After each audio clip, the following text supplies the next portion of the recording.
the oldest, least edited version of the Bible that we have today.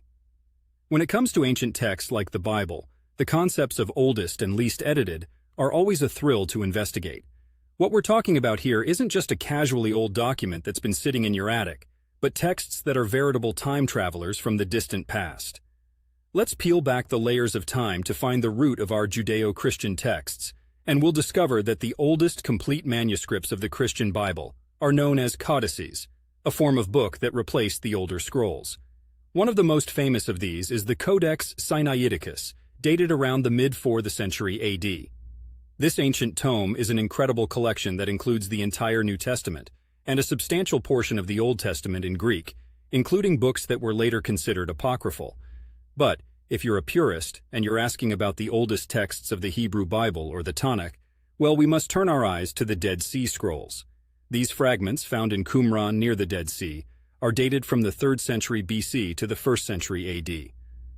They're not a complete Bible by any stretch, but they are the oldest pieces of biblical text to have been found. Now about being least edited. That's a complex notion when it comes to ancient texts. As with any document that's been handled, recopied, and treasured over countless generations, changes and edits have been made.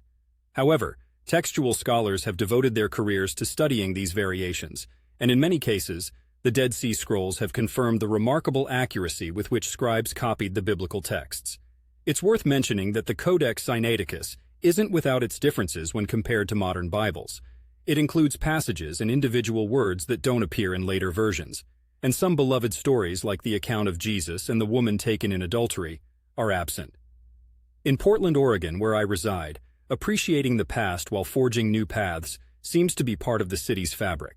Though I can't walk the aisles of a Portland bookstore and pick up a 3rd century scroll, the legacy of these ancient texts is felt in every Bible sold here, read in churches, or pondered in a quiet moment by the Willamette River. We may not have direct access to these venerable documents, but thanks to the dedication of scholars, digitizing efforts, and exhibitions, it's possible to encounter them like never before. For those intrigued, the British Library, https://www.bell.uk/collection-guide/the-codex-sinaiticus, has digitized the Codex Sinaiticus, and while digital doesn't beat touching the parchment, it's pretty awe-inspiring to look at these ancient words through the lens of the modern world. So, while the search for the oldest and least edited Bible is fascinating, it also teaches us a lesson about the endurance and evolution of texts that have shaped centuries of human thought. Whether you're religious or simply a history buff, the quest to understand the origins of these ancient scriptures is a journey worth taking.